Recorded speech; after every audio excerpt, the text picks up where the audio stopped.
today by telling you a little story. I had a boss a few years ago who was your typical data and numbers guy. And I can vividly remember him talking about one particular quote, and this was, if you can't measure it, then you can't manage it.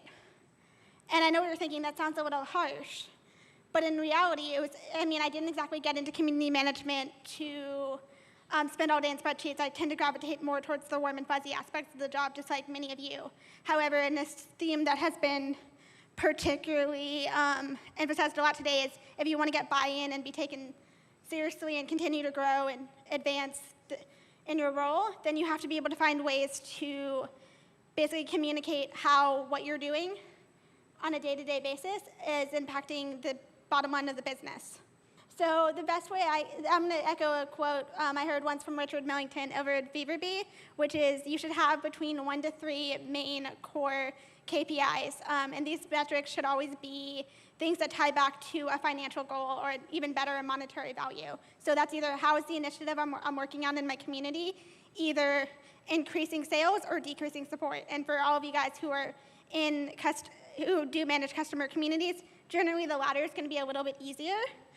And of course, there's going to be more than 3 metrics that are going to matter to you, maybe to your teammates, and maybe even to your direct boss.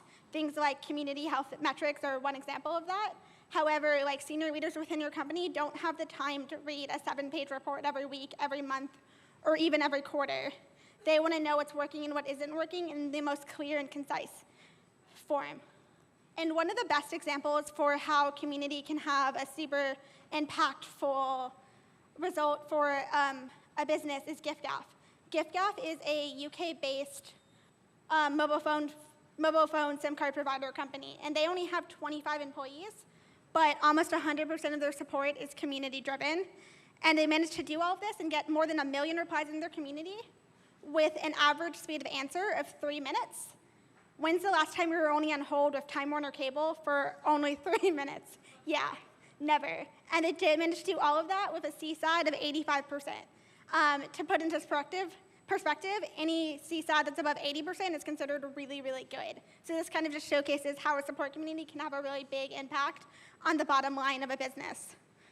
One of the most common metrics that you're going to gravitate towards for a KPI for a support community is deflection.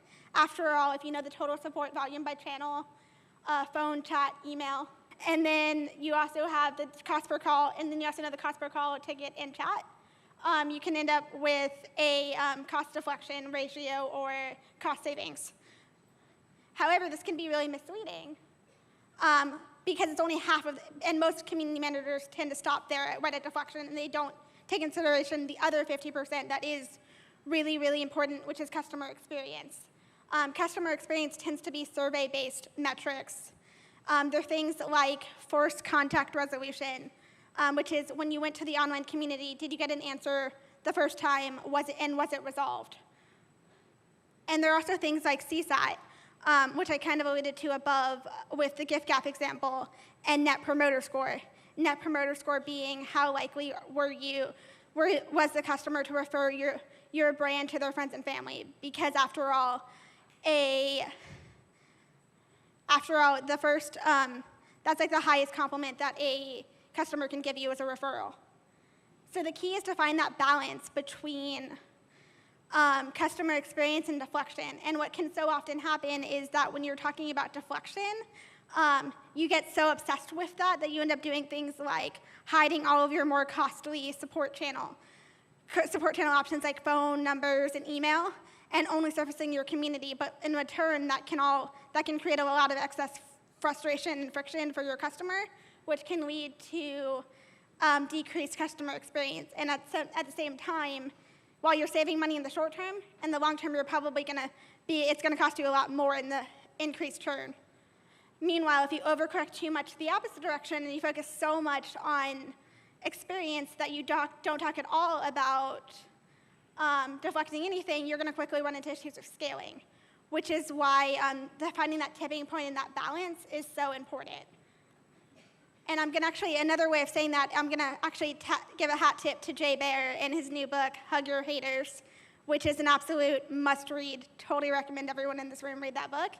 In that book, he pretty much said 80% of brands think they deliver exceptional customer service. Only 8% of customers agree.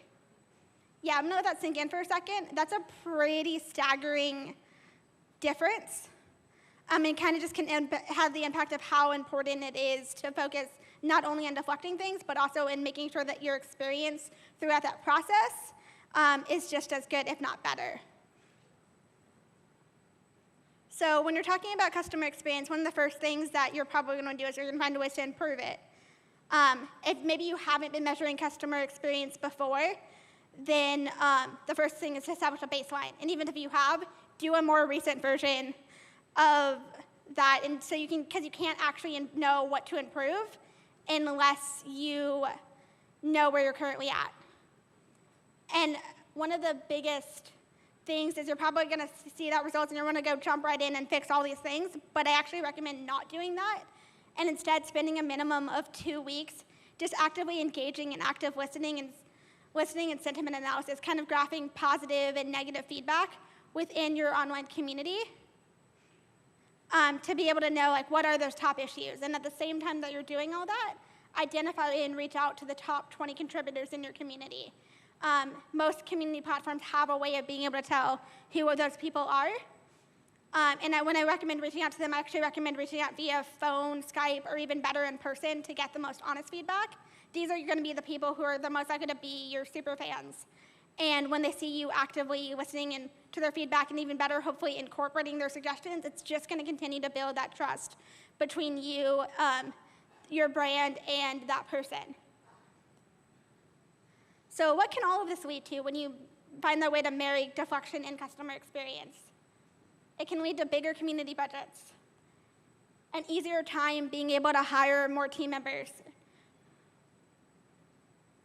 promotions and raises for you and your team, and then, of course, increased credibility among leaders in your organization for the impact community can have. That is all I have for you today. I'm happy to answer any questions during the Q&A a little bit after this. And you can also find me online via my blog, Twitter, and Snapchat. My Snapchat code is actually conveniently located at the bottom right-hand corner of the slides. So thank you guys so much.